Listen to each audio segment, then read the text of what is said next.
Amen. Ang title po ng song ay Just a Closer Walk. Hindi po, samahan niyo ako sa aklat ng Marcos. Punta po tayo ng Mark chapter 5. Okay yan. Mark chapter 5.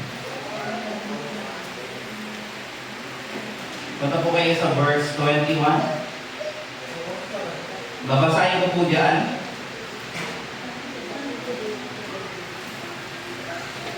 Sa wikang Tagalog. Ito ang sabi. Mark 5 verses 21 onward. Sabi rito, at nang si Jesus ay muling makatawid sa daong sa kabilang ibayo ay nakipisan sa kanya ang lubhang maraming tao at siya ay nasa tabi ng dagat.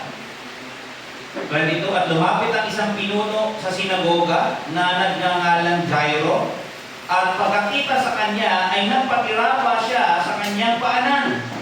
Lumuhod yung lalaki, nagpatira pa. And then sabi sa verse 23, at ipinamamanig na mainam sa kanya na sinasabi, ang aking munting anak na babae ay naghihingalo. Ipinamamanig ko sa iyo na ikaw ay pumaroon at ipatong mo ang iyong mga kamay sa kanya upang siya'y gumaling at mabuhay. Meron siyang pangangailangan, matindi yung kanyang pangangailangan. Yung anak niya ay nasa bingit ng kamatayan. And then sabi sa verse 23 at 24, at siya'y sumama sa kanya. Ito maganda, nakakatuwa naman kasi nung ipinihag niya yung kanyang pangangailangan, yung response ng Panginoong Kristo, sinamahan siya. Sabi rito, at siya'y sumama sa kanya. Alam niyo, minsan yan ang pinakamaganda na pag tayo may pinagdaraanan, tapos may problema tayo, lumapit tayo sa Panginoon, tapos alam niyo yung maganda, samahan niya tayo. Diba? Yun ang dapat i-assure natin. Sabi niya rito, sumama sa kanya at sinundan siya ng lubhang maraming tao at siya'y sinisiksik nila. Lipat tayo ng 35. Sa verse 35, kasi merong rito nakasingit na kwento ng babae na may sakit ng pagdurugo. Pero yung kwento ni Jairo, umulit o naituloy dun sa verse 35. Samantala nagsasalita pa siya, ay may nagsidating na galing sa bahay ng pinuno sa sinagoga na nagsasabi, ito, habang papunta yung tatay doon sa bahay nila kasama si Lord Jesus, may mga sumalubog ng mga tao. Ang sabi ng mga lalaki o mga tao doon sa tatay, patay na ang anak mong babae. Kanina naghihingalo pa lang. Pero itong sandaling ito, yung anak niya daw, sabi ng mga taong ito, patay na ang anak mong babae. Bakit mo pa binabagabag o binabagbag ang guro? Natakwa at hindi pinansin ni Jesus ang kanilang sinasalita at sabi sa pinuno ng sinagoga, huwag kang matakot, manampalataya ka lamang. Huwag mong intindihin yung sinabi nila. Sa akin ka maniwala, sa akin ka manalig. 37, at siya'y pinahintulot na sino may makasunod sa kanya at hindi niya ipinahintulot. Papunta doon sa bahay, doon sa loob ng kwarto. Liban kay Pedro at kay Santiago at kay Juan na kapatid ni Santiago. Pili lang yung mga nandun sa kwarto.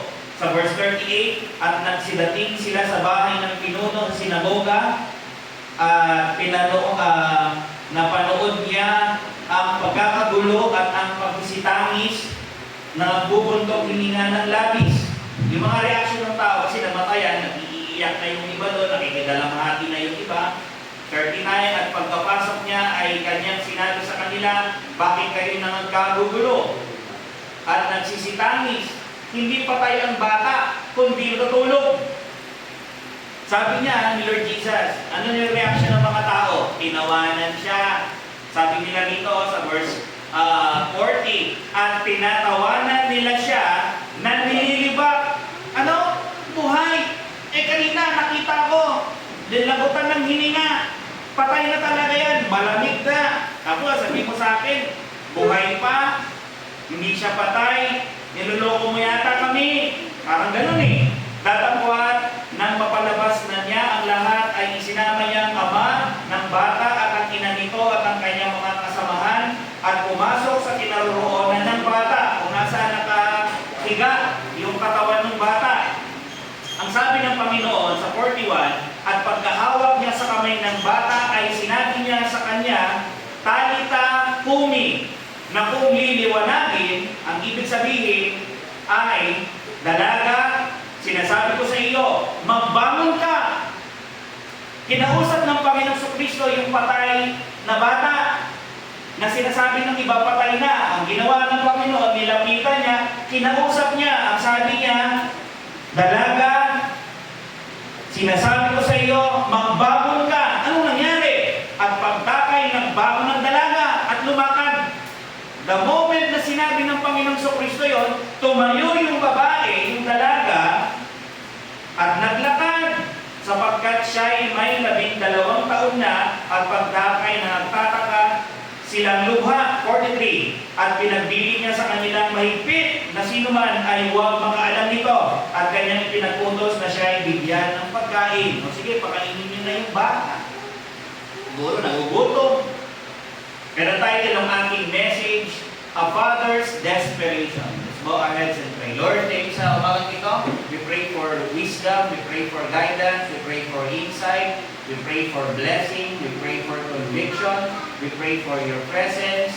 May we see you high and lifted up ngayong umaga. May we behold ang beauty ng aming Panginoong Kristo. And so ay dalhin kami lahat sa pagpapakilapa sa inyong harapan, sa pagsamba at pagbibigay ng papuri mula sa aming mga labi at puso, Panginoon. Salamat po sa lahat ng ito. Yung aming dalangin sa pangalan ng Panginoong Kristo. Amen. Again, ang title ng aking message ay A Father's Desperation. Pag sinabing desperation, ang ibig sabihin niya ay yung pagkakataon o sandali o sitwasyon na yung sitwasyon ay wala ng pag-asa. Matindi na, dulo na to, na baga wala na talaga. Desperado na yung situation natin. Para kumbaga gagawin na natin yung lahat na pwede natin gawin, mabago lang yung sitwasyon. Dulo na to, wala na tayong magagawa. Kaya ito na yung kailangan natin gawin. Parang gano'n eh. Yung tatay dito, yung desperation niya is yung situation ng kanyang anak. Yung anak niya ay may madalang sakit. Sabi nga yung word kanina ay naghihingalo. Ibig sabihin, malapit ng mamatay. Siguro kahit sino namang tatay, kapag yung anak niya malapit ng mamatay, wala nang pakialam sa itsura niya. Pupunta talaga siya sa Panginoon, magmamakaawa siya. Pero alam niyo yung story ito, napakaganda kasi nandun yung kapagyarihan eh. Yung pag binabasa natin ito, hindi natin maiwasan na maramdaman at makita yung emotion na pinapakita dito sa atin. Yung ginawa ng tatay na lumapit sa Panginoong Kristo, kumbaga, heroic ito eh. Paano heroic? Kumbaga, kabayanihan. Bakit? Ito na lang yung tangi niyang kayang gawin. Siguro, sinubukan niya ng ipagamot, walang nagawa, yung doktor. Ang inisip niya, ang pag-asa ko na lang ay ang Panginoong Kristo. Kailangan mo pumunta sa Kanya. Kahit ano pa yung mangyari, ano man ang kanyang sabihin, siya lang yung iniisip ko na makakapagbago ng sitwasyon ko. Alam niyo, hindi madali sa lalaki ito ang lumapit sa Panginoon. Kasi alam niyo kung bakit? Siya ay isang pariseyo, siya ay isang ruler o pinuno ng sinagoga. Mahirap yung situation niya, pero yung pagkakataong ito, dalalang matindi niya ang pangangailangan, kinalimutan niya na yung position niya, tumakbo niya sa Panginoong Kristo, nagmakaawa, napagalingin yung kanyang anak, nagmakaawa siya, nasamahan siya, at maipatong yung kanyang kamay doon sa katawan o ulo ng kanyang anak. Alam niyo kung ito iisipin natin, i-imagine natin, I'm very sure, matatouch yung heart ninyo. This is very moving. Hindi nyo maiwasan dito na madala nung ano eh. Parang na nakaraan, naggamit nung ano eh, yung story ni Joseph. Kahit pag ilang ulit na namin napanood, pag dumating sa part na umaming na siya si Joseph, parang nakakadala pa rin eh. Nakakaiyak pa rin. Cartoons lang yan ha. Sama namin si Letlet. Kahit si Letlet, nagre-react eh, nakikiyak daw siya eh. Pero imagine mo ganun yung story, mayroong kaya kang imo. Nararamdaman mo yung situation nila, yung damdamin nila. Same way sa story na ito. Napakasakit nung makita yung pagkakataon na yung anak mo may sakit tapos wala kang magawa. Diba? Parang teka lang, parang pastor, nakikita na lang natin kasi dito, parang tatay yung gumagawa eh. Parang hindi ba concern yung nanay? Concern ko yung nanay, lalo na. Nasaan yung nanay? Siyempre, siya nagbabantay. Yung tatay yung may pagkakataon na lumapit at pinili niya na siya na lang yung lumapit kaysa yung kanyang asawa. Pero dito may kita natin, I'm sure mahal na mahal yung batang ito ng kanyang nanay at ng kanyang tatay. Pero dito may kita natin sa storya, yung lalaki, yung tatay, yung lumapit at nagmakaawa sa harapan ng Panginoong Kristo. Alam niyo ba, usually kapag yung bata may sakit o yung mga mahalan sa buhay, ang aligaga palagi ay yung nanay. Diba? Pag may sakit na nararamdaman yung anak, ma, masakit ang ulo ko. Sino hinahanap niya? Ma. Diba? Hindi lang laging, ma, anong ulam? Diba? Ma, masakit ulo ko. Masakit ang tiyan ko. Laging ganon. Nanay palagi yung kapag may sakit yung anak, nagpapanik. Diba? Pero itong situation na to, mas matindi. Bakit? Nasa bingit na ng kamatayan yung kanyang anak. Naalala ko kapag na-observe ko lang. Kapag pumunta kayo ng mga hospital, nakikita nyo kapag madalasang nandoon, sino kasama ng mga anak? Nanay. Bihira ka makakita ng tatay sa hospital na sinasama magpa-check up yung anak. Bihira ka makakita ng tatay. Hindi ko sinasabing wala. Pero meron, pero madalang. Ang madalas, ang kasama palagi ay nanay. Bakit gano'n? Kasi nga, yung mga anak, nanay. Saka yung nanay, mahal niya talaga yung anak niya. Bakit gano'n? Kasi nga yung mother's love. Katulad ng Shunammite, kung maalala niyo dun sa 2 Kings, chapter 4, verse 9, na kumbaga ito yung mag-asawa na walang anak, tapos dumating yung time, inaasikaso nila yung man of God, si Elijah. Bilinis ng Panginoon, binigyan sila ng anak. And then later on, yung bata nagkasakit. Sabi niya, my head. Sabi doon sa kanyang tatay. Ang ginawa, dinala niya yung bata, inutusan niya yung kanyang tauhan, dalhin mo yung bata doon sa nanay niya, at maghapon, hanggang tanghali, yung anak niya ay masakit yung ulo. Tapos eventually namatay. Ano nangyari doon sa kwento na yan? Ang pagkatapos mamatay ng bata, sabi ng nanay, nagpaalam dun sa lalaki, payagan mo ako, pupunta ako doon kay Elijah at babanggitin ko yung nangyari ito. Pinayagan ng lalaki, pumunta siya doon, sabi niya doon sa driver niya, bilisan mo, huwag kang mababagal. Very urgent yung need natin. Yung anak mo ay patay. Meron pang akong naiisip na pag-asa paano masusolusyonan ito. Kailangan ko pumunta doon sa prophet. Dumating sila doon sa lugar kung nasan yung prophet. Alam niyo, ginawa ng nanay, sabi doon sa verse 27, and when she came to the man of God to the hill, she caught him by the feet. Para parehas ito nung kay Jairus tsaka nung sa Shunammite woman. Parehas silang may need. Pero nakakatuwa dito, dahil sa desperation nila, to the point, nung nakaharap na nila yung tao na iniisip nila may kayang gawin dito sa situation nila, talagang hinawakan nila sa paa. Nagpatira pa sila dun sa paa, nagmamakaawa sila, tulungan mo kami. Dumating na ba kayo sa point na ganyan, na humihingi ng tulong, na kailangan nyo pang bumawa na dun sa paa? Maawa ka, tulungan mo kami. Eventually, yung bata nabuhay. Tinulungan sila ng Panginoon sa pamamagitan ng propeta, binuhay ulit yung bata. Ganon din dito sa kwento natin, yung si Jairus. Yung situation niya is very desperate. Talagang kumbaga extreme. Talagang matindi na yung situation niya. Yung anak niya ay at the point of death. Sabi nag-iimal na. Siguro kahit sinong magulang kapag yung anak niya nasa ganitong situation, lahat gagawin. Kahit pumiga sa lupa, magpatira pa, kahit sa pag-iyak, hindi na iniisip kung pogi ba siya, kung umiiyak siya, kung tutuloy yung uhog niya, hindi niya na iniisip. Di ba? Ganon. Basta ma-express ko yung nararamdaman ko, ma-accomplish ko yung kailangan ng anak ko, wala na akong pakialam sa ibang bagay. Ang mahalaga, gumaling yung anak ko. Dito may kita natin yung pagmamahal din ng tatay doon sa kanyang anak. Inanap niya ang Panginoong Kristo para tulungan siya na mapagaling ang kanyang anak. Ngayon umaga na itong bagay yung tinignan natin. Sino ba yung lalaking ito? Who is this man? What kind of a father is he? Anong klaseng tatay ba siya? And then thirdly, how was his daughter healed? Paano ba napagaling yung kanyang anak? And then sa end, bibigyan mo kayo ng ilang implication. Who is this man? Sino ba yung lalaking ito? Sabi, behold, sa verse 22 ng Mark, there cometh one of the rulers. Puno daw siya o pinuno ng sinagoga.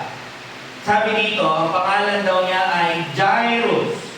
Sining lalaking ito? His name is Jairus, or he is Jairus. Ang ibig sabihin ng kanyang pangalan ay Jair, or it signifies enlightening, or enlightened. Ang ibig sabihin pala ng Jairus ay naliwanagan. Lalaki o tao na naliwanagan. Ang ganda, no? Kung nakilala mo ang Panginoon Kristo, naliwanagan ka. Pwede ka palang ang pangalan mo ay Jairus. Ito ay isang Jewish name. Okay? Kaya may kita mo rin nandun sa pangalan niya na naliwanagan, ang idea din niyan ay to be light, maging liwanag. Kung naliwanagan ka, ikaw din ay magbibigay ng liwanag doon sa iba. Ganon ang idea. Sa account ni Matthew, kasi tatlong part sa Gospels na binanggit ito. Dito lang sa account ni Mark, binanggit yung kanyang pangalan. Pero doon sa iba, hindi na binanggit. Lalo na sa Matthew, hindi binanggit yung kanyang pangalan. Binanggit yung kanyang, hindi binanggit yung pangalan sa Matthew, pero sa Mark and Luke, doon lamang binanggit. Alam niyo, ang ganda-ganda nitong na ito kasi yung lalaking ito, na ang pangalan ay Jairus, fit doon sa kanyang sarili na. Bakit? Nagpumunta siya sa Panginoong Kristo, nagpakirapa siya, at siya ay sumamba. Kasi yung word dito na sa Matthew 9:18, pag tinignan niyo sa Matthew 9:18, ito-try ko na pag-combine yung mga passages. Kasi may mga detail kayo makikita Sa Matthew 9:18 ang nakalagay, while he spake these things unto them, behold, there came a certain ruler, o hindi binigay yung pangalan na, ano ginawa? And worship Him. Ang sabi ni Mark, nagpatirapa, lumuhod, parang nagmamakaawa. Yun naman talaga. Pero sabi ni Matthew, ang ginagawa daw niya ay nag-worship. Sumasamba siya. Yumuko siya doon sa harapan ng Panginoong Kristo. Kaya dito nakakatawa kasi yung pagpunta niya sa Panginoong Kristo, ito ay magpapakita kung ano yung nangyari sa kanya. Yung pangalan niya ay fit kung sino na siya. Kung ano nangyari sa kanya, naliwanagan na siya. Kaya nga siya lumapit sa Panginoong Kristo. Bakit? Naliwanagan siya na siya ay tagapagligtas. Naliwanagan siya na siya ay makapangyarihan. Naliwanagan siya na siya yung Mesaya. Naliwanagan siya na siya na lang yung kanyang pag-asa. Kaya pumunta siya doon. Fit sa kanya ito. Tamang-tama na yung kanyang pangalan. Minsan na yung pangalan ng tao, biblical, pero yung ugali masama.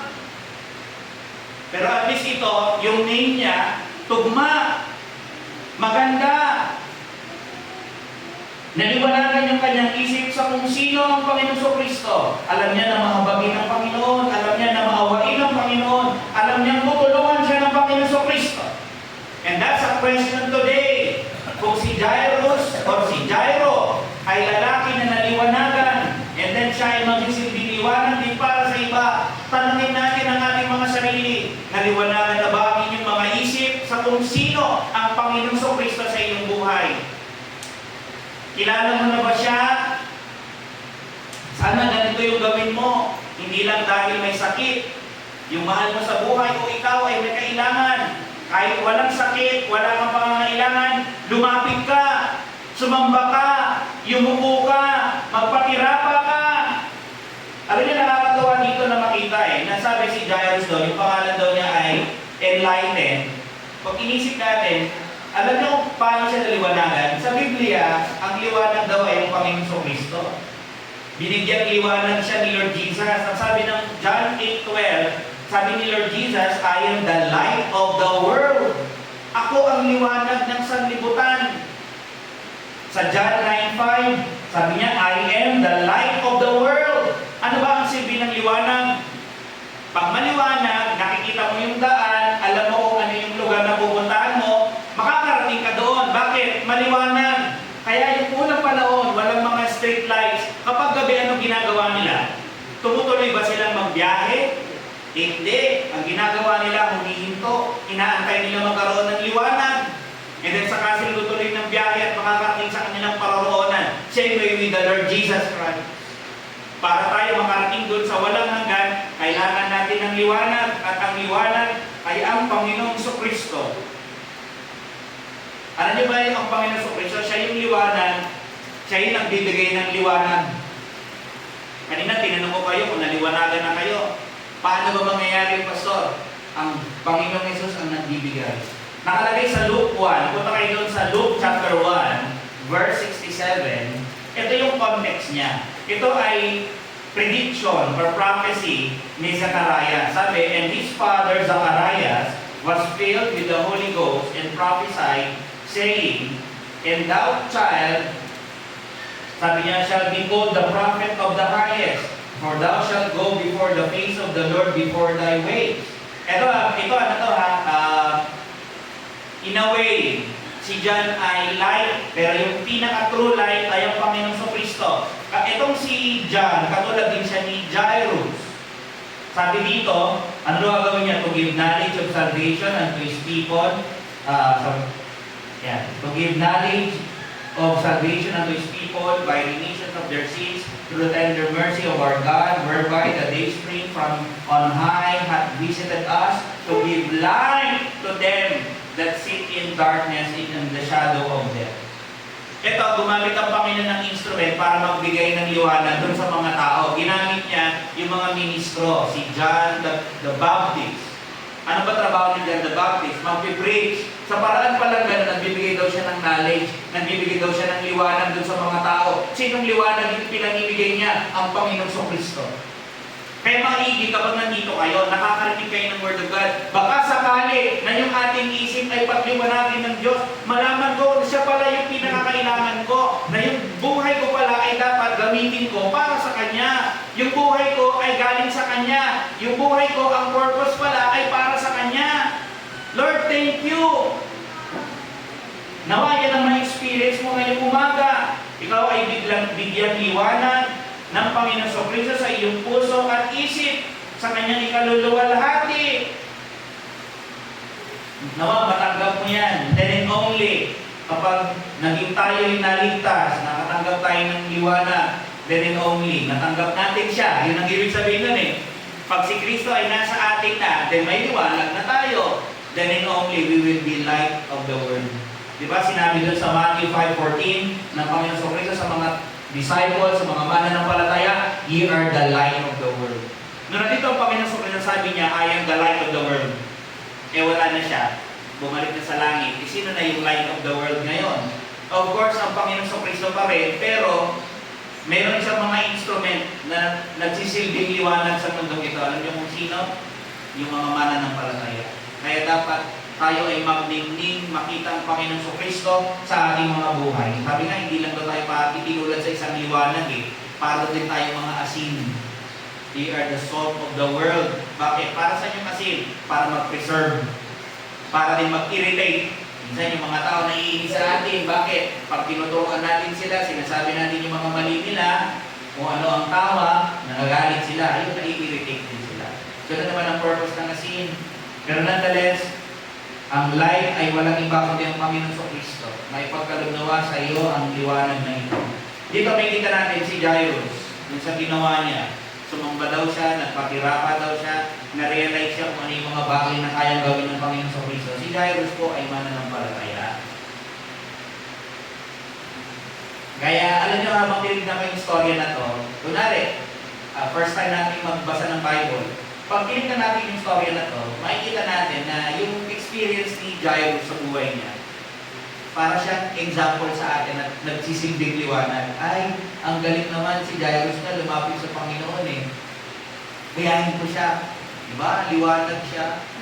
Ganun pala dapat. Dapat pala pumunta ako sa Panginoon sa Kristo, magpakirapa ako sa Kanya, sumamba ako sa Kanya, i-acknowledge ko kung gaano siya kadakila at tanggapin ko kung gaano ano yung mga bagay na kaya niyang gawin. Makapangyarihan siya, siya yung hari ng mga hari, katakutan ko dapat siya. Dapat ganun yung ating experience, ganun natin nakikita ito.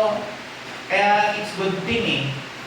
Kumbaga si Jairus, pag binabasa natin yung storya na to, parang tinuturo niya tayo kay Lord Jesus.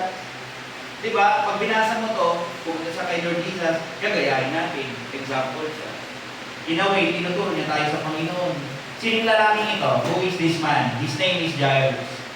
Yung lalaking ito, ano pa daw siya? Sabi siya daw ay ruler or one of the rulers of the synagogue. Ibig sabihin, pinuno daw siya. Ang idea, siya ay presiding officer sa sinagoga nila. Baka hindi po natin alam, yung sinagoga nila ay yung lugar nila kung saan sila ay nagtitipon. Para ganito, meron silang area na kung saan yung mga Jew nagsasama-sama, nagpipray, nakikinig ng pagbasa ng Word of God, kasama yung mga pamilya nila. Meron silang ganun, na yung lugar na ito, ginagawa nila minsan itong religious place, at the same time, social place. Ibig sabihin, may mga events sila na ginagawa doon sa lugar na yon. Pwedeng may mga pagtitipon, handaan, doon nila ginagawa. Ganon nila ginagamit yung sinagoga. Pero ang sabi dito, yung lalaki doon na si Jairo ay pinuno. Ibig sabihin, siya ay mayroong posisyon doon sa kanilang sinagoga. Itong lalaki ito, makikita nyo, siya ay respectable. Magalang-galang siya. Pero tinanay ko karalin ito, yung pagiging pinuno pala ng sinagoga, kapag ikaw daw ay pinuno ng isang sinagoga, ikaw daw ay parang ang trabaho mo daw, sabi, responsible for administering and overseeing the synagogue's activities. Kung ano yung mga nangyayari doon sa synagogues, yung administration nito, ikaw daw ang nagmamanage yan. Sabi nga dito, the synagogues, yung mga rulers, they serve as custodians of Jewish faith and community life. They serve as both spiritual guides and as administrative leaders. Yun daw yung kanilang ginagawa. Tinanay kong laliman pa, ano yung specific nilang ginagawa? Trabaho pala nila yung mag-maintain ng synagogue, ng mga building, panatilihin yung maayos. Pag merong nasira, dapat i-report, ipapagawa nila. Siya ang nagbabantay ng overall na place. Tapos siya rin daw yung nag-i-schedule ng community nila kung ano yung mangyayari doon sa kanilang gathering, doon sa kanilang worship, para maging maayos yung takbo, sino ang magpe-pray, sino ang magbabasa. Ina-assign daw niya yun. Yun ang trabaho ng ruler of the synagogue. Tapos may nakita ako doon na may part doon daw na yung kanilang trabaho doon sa loob ng synagogue, minsan nag-hire daw sila para magturo din ng mga bata ng ng academic, yung education, para kapag yung synagogue, hindi lang doon yung lugar na kung saan binabantayan niya, yun ang trabaho niya. Pero at in addition doon sa synagogue, doon din pala nag-aaral yung mga bata. Kumukuha daw sila ng teacher. Tapos, yun yung place nila para turuan. Tapos, nabang inaaral ko pa ito, nalaman ko na most pala ng mga ruler of the synagogue, kanina nabanggit ko na Pharisee. Mga Pharisees daw pala yan. Sa pagbabasa ko nito, pag-aaral ko, karamihan daw ng mga rulers of the synagogues ay members ng sekta ng mga Pharisees. Yung mga Pharisees, kasi dalawa yan may mga Sadducees at mga Pharisees. Sino yung mga Pharisees? Sa nabasa ko, sila daw yung mga middle class group of businessmen, tradesmen, and synagogue leaders who had strong ties to the common people. On the other hand, yung mga Sadducees, sila naman daw yung mga wealthy, mga upper class aristocracy, comprising priests and political elites who control the temple and the governing council. Yung isa, yung mga Sadducees doon sa temple sila related. Yung mga Pharisees sa mga synagogues sila related. Ganun yung mga ginagalawan nila noon during that time. May nabasa ako na kasi tinatanong ko ano kaya kabuhayan nito ni Jairo? May kaya ito? Ang sabi kanina, mga middleman daw sila. Middle class men, mga businessmen. May nabasa ako doon sa Mark 10:17. Ito yung rich young ruler. Sabi ng Panginoon, sabi niya, Lord, ano nga gawin ko para magkaroon ako ng eternal life? Sabi ng Panginoon sa Kristo, benta mo lahat at ibigay mo sa mga nangangailangan o mahirap yung pinagbentahan mo. Sabi niya gano'n. Ito ay test para sa kanya. Dito lahat ng tao kailangan magbenta O sabi mo, nabasa mo to, ay ibenta ko daw lahat, ipabalik ko sa mahihirap. Hindi ganun ito. Specific lang sa kanya yon. Kaya tinitest siya ng Panginoon. Kaya dito, ang nangyari, Pasko, binigay ba niya? Hindi. Sabi sa 22 ng Mark 10, and he was sad at that saying, and went away grieved. Nakasaktan siya. Tinanong niya ang Panginoon, paano magkakaroon ng walang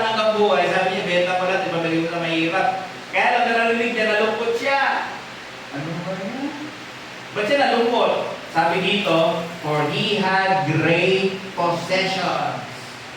Ano yan? Young ruler. Bata pa to ha, pero makikita natin, may kaya. Kaya sa mga nagkaroon ng tayo ng idea na itong si Jairus, na ruler of the synagogue, na bagaman nandun na yung respect sa kanya, marami siyang ginagawa doon sa synagogue, administrative, tsaka spiritual, yung tinuturo niya yung Torah, yung Old Testament sa kanila. Pero on the other hand, yung kanyang kabuhayan, may kaya din pala siya. At the same time, sino yung si Jairus? He was a husband. Sa Mark 5:40. And di ba kanina naalala niyo, na dumating sa bahay, sabi niya, yung bata, hindi yan patay. Tinawanan siya ng mga tao, and then ang sabi niya, pinapunta niya yung tatay, sabi niya, and he taketh the father and the mother of the damsel, o ng bata, and them that were with him, and entered in where the damsel was lying. Kung saan nakahiga. Sinama niya daw niya, yung sino?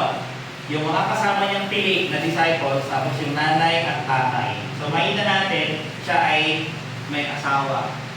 Sino si Jairus? Ruler of synagogue, meron siyang anak kanina. Marami din siyang kaibigan kasi ang sumalubong sa kanya, mga kaibigan. Pero lastly, makita natin, he was the father. Meron siyang isang anak. Alam niyo, ano to habang iniisip ko to, bakit nagpatira pa siya? Bakit nagmakaawa siya maigi sa Panginoong Kristo? Dahil lang ba may sakit yung kanyang anak? Oo, maintindihan natin kung may sakit. Alam gagawin natin yun. Pero idagdag yung info na to. Alam niyo ilan ang anak niya? Isa lang. Anong point? Mahal na mahal niya yung anak niya. Nag-iisa lang yun, tapos mawawala pa. Kaya kung isipin natin, ganun kahalaga para sa kanya yung batang ito. Teka lang, mag-alala ninyo. Basta, teka lang. Sabi mo kanina, 12 years old na yan. Eh bakit nakalagay doon sa Mark 5? Ang sabi daw ni Jairus, my little daughter. Akala ko naman 7 years old, pero 12 years old na pala. Kaya lang bakit yung word ay little daughter? Ganito pala yan sa kanila. Sa bayan pala ng Israel, sabi ng mga commentator doon, nabasa ko, yung mga bata palang babae, itinuturing pala nila yung na little hanggat hindi nagiging 13. Kaya minsan kahit grade 6 na yan, ba't ko mga anak, my little daughter, ang laki-laki na nun, 12 years old, minsan kung matangkad yung tatay, di malaki din yung bata, pero sa kanila, little daughter daw pa rin yun, until maging 13. Pag naging 13 na daw siya, ang tawag na ay young woman, o young maiden ang tawag, or little maid ang tawag na doon sa babae. Sabi doon kanina sa Mark 5:12, for she was of the age of 12 years. Ano bang klaseng tatay ito si Jairus? Alam nyo, maganda ito tignan natin kung ano yung mga magagandang katangian na makikita natin. Una-una, siya yung tatay na mapagmahal. Paano mo nasusukat yung pagmamahal niya? By the hardships na handa niyang harapin, mapagaling lang yung anak niya. Imagine, hindi handa niya talikuran yung position niya. Kasi kapag pinakipan niya sa marami, ruler siya ng sinagoga, tapos imagine lumapit ka kay Lord Jesus. Aawayin siya ng mga kapwa niya Pharisee. Paano kung tanggalin siya? Okay na lang sa kanya, natanggalin niya doon sa sinagogue. Kasi nag-profess siya ng pananampalataya sa Panginoon Kristo. Pero ang point dito, ganun niya kamahal yung anak niya na to the point, handa niya nang ipagpalit yung mga bagay na ito. Mailigtas lang yung kanyang anak. This is a lesson sa ating mga tatay, and even doon sa mga young men. Pag kayo nag-asawa, nagkaanak, kaya ganito dapat kayo maging. Handa kong gawin ang lahat para sa aking asawa, para doon sa aking anak. I should be loving sa kanila. Lesson ito sa atin, lalo na yung mga tatay. Gawin natin yung lahat para mapanatili natin o ma-ensure natin yung well-being, yung kaayusan ng ating mga mahal sa buhay. Ito, pumunta siya sa Panginoong Kristo, nagmakaawa siya, humingi siya ng tulong. May nabasa ako kapag nag-profess ka na sa Gospels, merong lalaki doon na bulag siya, tapos nag-profess siya ng faith sa Panginoong Kristo. Alam niyo, ginawa sa kanya sinagogue, in-ostracize, yung tinanggal. Kaya kanina nabanggit ko na kapag ikaw nag-profess ng faith sa Panginoong Kristo, may tendency tanggalin ka. Pero itong si Jairus, alam nyo, hindi kaunti yung isa-sacrifice niya eh, malaki. Imagine, ikaw yung tinuturing nilang teacher sa sinagogue, ruler ka na, ang dami mong administrative job doon, respectable ka, nakikita ka ng mga tao na yun ang position mo, tapos tatanggalin ka doon because you profess faith sa Panginoong Kristo, pero alam niyo si Jairus, he was willing. Bakit? Mahal niya yung kanyang anak. Ginawa niya yan para sa kanyang anak. Ito yung taong desperado. Kumbaga, yung mga mahalagang bagay sa kanya, bayaan mo na yan. Kahit maalis na ako dyan, mahalaga, mapagaling yung anak ko, kaya lalapit ako sa Panginoong Kristo. Iisipin ko ba yung position ko? Iisipin ko ba yung sabihin ng iba? Ang mahalaga, magawa ko yung gusto ng Diyos. May paramdam ko dun sa anak ko na mahal ko siya. At the same time, mapurihan ko ang Diyos. Lumapit ako sa Kanya. Kaya dito, nakakatuwa, yung sa desire niya na lumapit sa Panginoon, sinuklian naman ng Panginoon. Lord, samahan niyo po ako na maipapang yung kamay niyo doon sa aking anak para gumaling siya. And Jesus went with him. Wow! Imagine mo kung gayong tatay. Panginoon, pwede mo ba pumunta kayo sa bahay? Ipatong niyo yung kamay niyo doon sa aking anak para gumaling siya. O siya, tumayo ka na dyan. Pupunta tayo. Ay, talaga po? What a hope! May pag-asa! Ay, salamat! Gagaling yung anak ko! Nakakatuwa dito kasi ang Panginoong Kristo sabi niya, lahat naman daw na lumalapit sa Kanya, I will in no wise cast out. Sabi niya sa John 6:37, all that the Father given me shall come to me. Lahat daw ng ibinigay ng Ama sa Kanya, ilalapit sa Kanya, at kapag lumapit ka daw sa Kanya, hindi niya daw itatapon. Alam niyo, this is the time para ikaw ay lumapit sa Kanya. Nangako siya, hindi ka raw itataboy. Sinamahan siya ng Panginoong Kristo. Papunta doon sa bahay. Bagaman yung lalaking ito, nandun yung pananampalataya sa Panginoong Kristo eh. Pero nakakatawa, kasi nung sinabihan siya na namatay na yung anak niya, nagwi-waiver siya.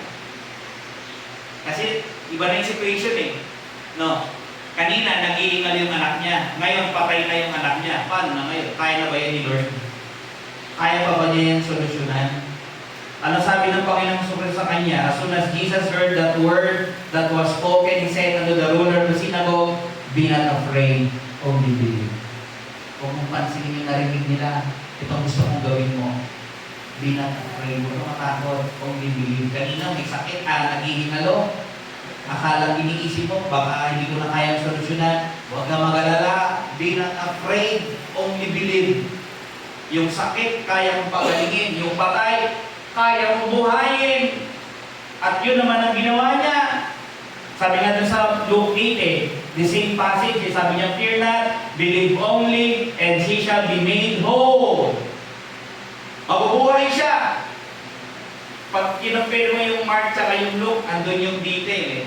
Huwag kang mag-alala, huwag kang matakot, manampalataya ka lang, mabubuhay siya ulit. Wow! Kasi sa Mark, hindi ganun ang pagkakasabi eh. Sabi, huwag ka lang matakot, and only believe. Pero sa Luke, nilagyan. Sinabihan mismo, pinangako ni Lord, mabubuhay siya ulit. Yung may sakit siya, akala ko huli na yung pagpunta ko at pagdala sa Panginoong Kristo. Pero kahit ganun pa rin nangyari na namatay na narinig ko, inassure pa rin siya ni Lord Jesus na tumagalang mabubuhay siya ulit. Alam niyo, yung tatay na mapagmahal sa kanyang anak. Yung mga tatay not only should be loving, they should be protecting. Yung anak niya, this is a form of protection. Diba? Ayaw niyang mapahamak yung anak niya, ayaw niyang mamatay yung kanyang anak, kaya gumagawa siya ng paraan para mailigtas yung kanyang anak. Yung mga tatay, we are acting also as leaders. Isa yan sa tungkulin ng tatay. Kanina na-lesson namin yun eh. Yung tatay daw, yung mga biblical manhood, yung mga lalaki, dapat should be protectors ng kanilang family. They are to defend their families physically and spiritually. Dapat yun daw ang ginagawa. Yung mga tatay, yung pamilya, inilalayo sa kapahamakan physically. At the same time, Pinaprotect sila by teaching them the Word of God. Ginaguard yung family. Yung mga tatay dito, o yung mga later on, by God's grace, magiging tatay, mga young men, yung duty nyo, hindi lang protection sila physically. Yes, kapag may nangyari hindi maganda, kayo dapat yung magpo-protect sa kanila. Pero hindi lang yun. Protection nyo rin sila spiritually. Maraming deception sa paligid natin ngayon. Baka yung anak ninyo na mamali na rin ang paniniwala. Dapat yung tatay daw magtuturo doon sa anak para yung anak maproteksyonan from wrong belief. May nabasa ko na nakaraan may mga ibang division office ng DepEd, sineselebrate nila yung Pride Month. Kaya tinatanong ko minsan, kung ano yung mga nangyayari doon sa school, kahit yung let-let, kung may mga ganito bang i-celebrate. Sabi ko kasi kung may mga ganyan, pauuwiin ko na lang yung anak ko, ayaw kong mag-partake sa mga ganyan. Bakit? Kasi nga, tungkulin nyo na i-protect, tungkulin ko na i-protect yung aking anak. Mamaya mo yun, nagdala ng plug ito na yung ginagawa namin sa school, tignan mo yung tura ko, kamukha ko na si Jake Cyrus. Wala na. Finish na. Diba? We should be protecting. Hindi lang ito pang tatay, puro pala pang tatay ito. Kahit nanay din, siyempre tatay minsan nagkatrabaho. Hindi kayo mag-remind din na mali yan, kung gagawin yan. Anak, yung pangalan mo, Maton na Maton. Tapos may ibig ka dito, ba't gano'n?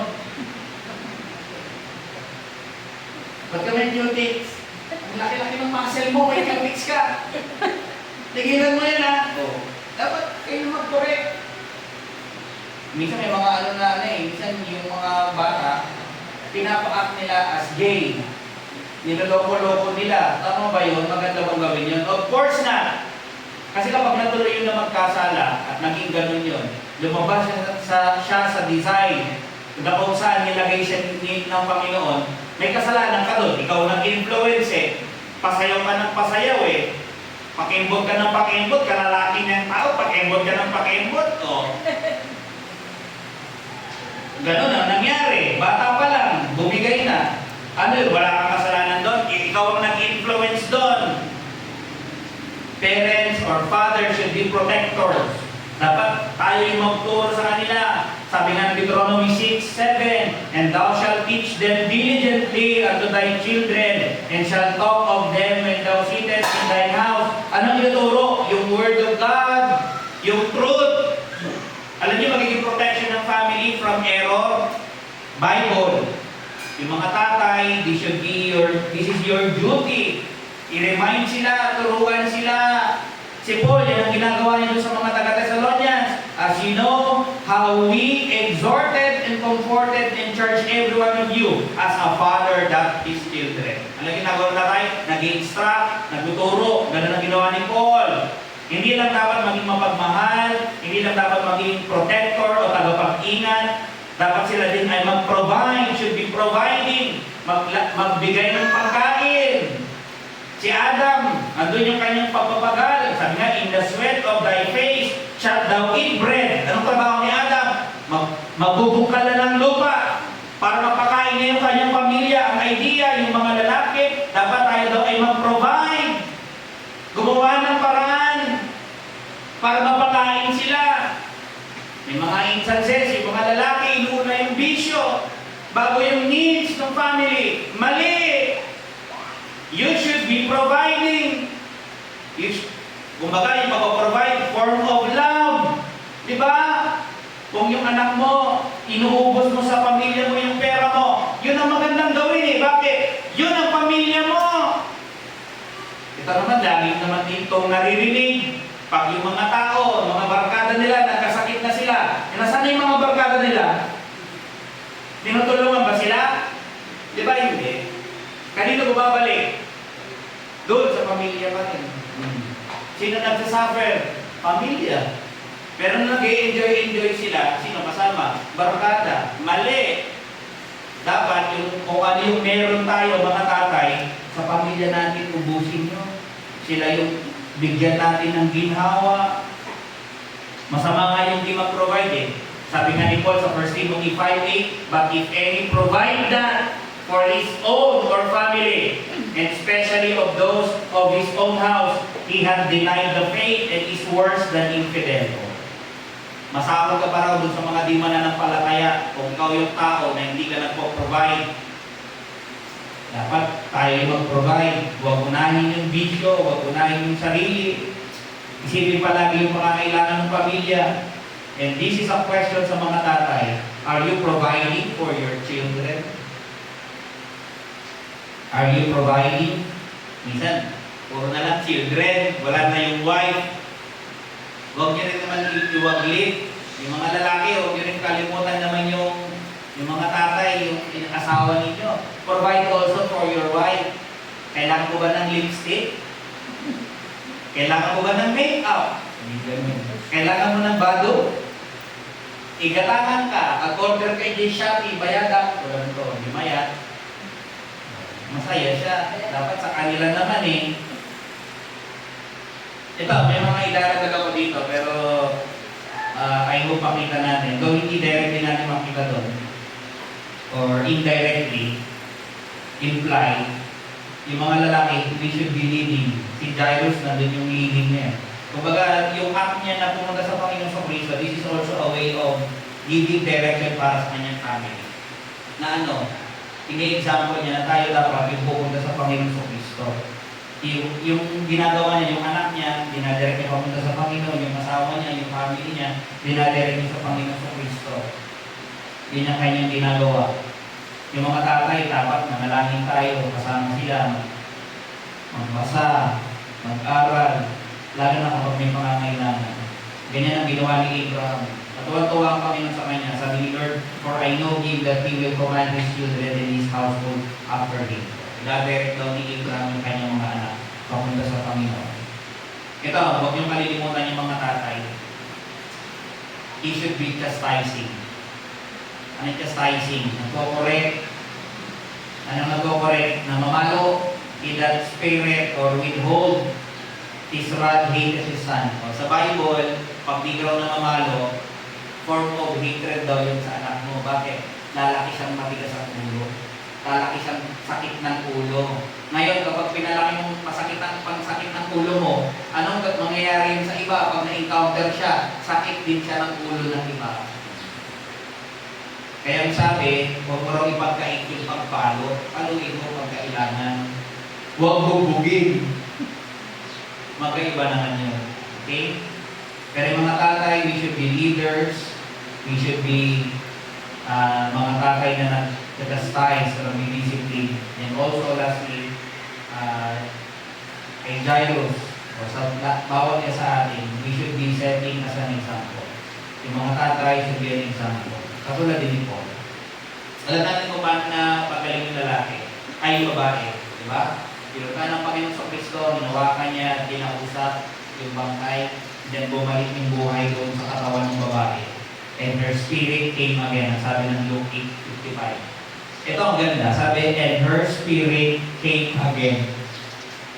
Yung buhay na wala na. Ano yun? Sabi ni Lord, bumangon ka. Bumangon. Bumalik yung buhay sa kanya ulit.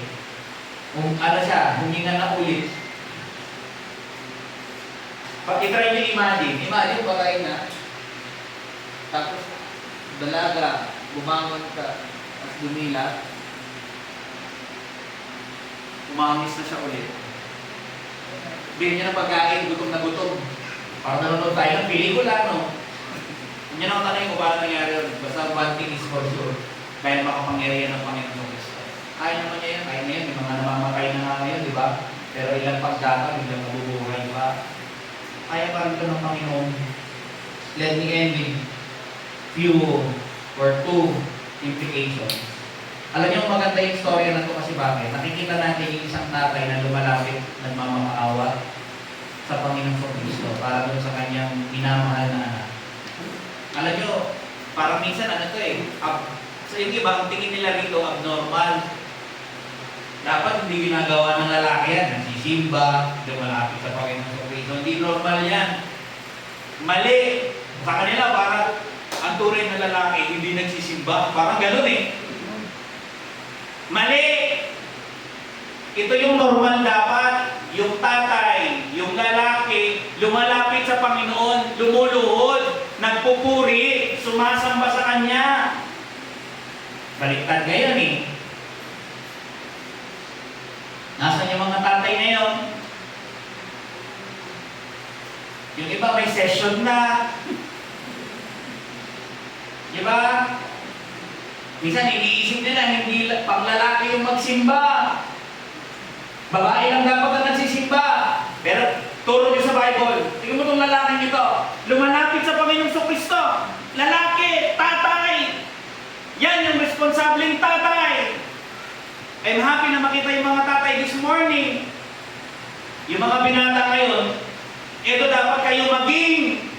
Pag ako naging tatay na ng mga anak ko, ako dapat yung example. Ako yung unang-una nila makikita na nag-church. Hindi pwedeng hindi.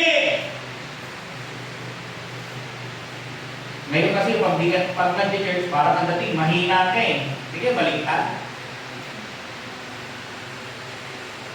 Pangalawa, alam nyo, ang ganda ng storya na to, bakit? Kasi dito sa storya na to, may kita natin na yung tao na may pagkakataon na talagang nangangailangan siya, kinatagpo siya ng Panginoon, hindi siya pinabayaan.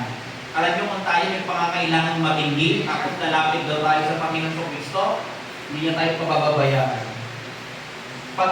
Kung babasahin mo yung buong istorya na ito, kanina parang napansin niyo, nag-skip ako ng bigata, di ba? Kasi may nakasigit doon na kwento ng babae na may sakit for 12 years. 12 years na siyang may sakit. Meron siyang internal hemorrhage, yung pagdurugo. Yung buwan ng dalaw niya, hindi humihinto. Hemorrhage, meron siya. Pagdurugo, hindi maampat-ampat yung pagdurugo. Naubos na yung pera niya kakapagamot. Ngayon, huling-huling pagkakataon, iniisip niya, sana mapagaling ako nito. Mahawakan ko lang yung dulo ng damit ng Panginoon Kristo. Gagaling ako, sabi niya gano'n. Nahawakan niya, gumaling siya. Pero anong point? Parehas sila. Anong parehas? Parehas sila may matinding pangangailangan. Pinabayaan ba sila parehas ng Panginoon? Hindi. Parehas sila nag-benefit. Ngayong umaga, kung tayo may matinding pangangailangan, lumapit tayo sa Panginoon Kristo. And we will receive something. Makakatanggap tayo galing sa Panginoon Kristo. Gayahin natin ito. Let me end with few questions. Mga tatay, ano yung mga needs nyo ngayong umaga? Ano yung needs ng family ninyo? Are you desperate? O yung mga binata, are you desperate? Desperado ka na ba? Sa mga needs mo? Lord, I need you.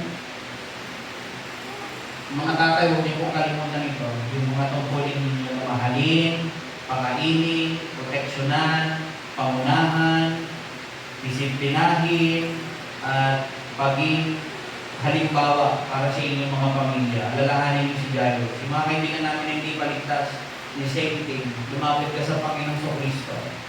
Bakit? Siya lang din ang makapagliligtas sa iyo. Siya lang makakapagbago sa iyo. Siya lang makakapagbigay ng liwanag sa iyong isip. Sana hindi lang si Jairo siya naliwanagan ng isip ngayong umaga. Sana ay ikaw din. Let's go ahead and pray. Lord, thank you sa araw ng ito. We give praise and honor and praise. In Christ, I pray. Amen. Tayo po tayo lahat.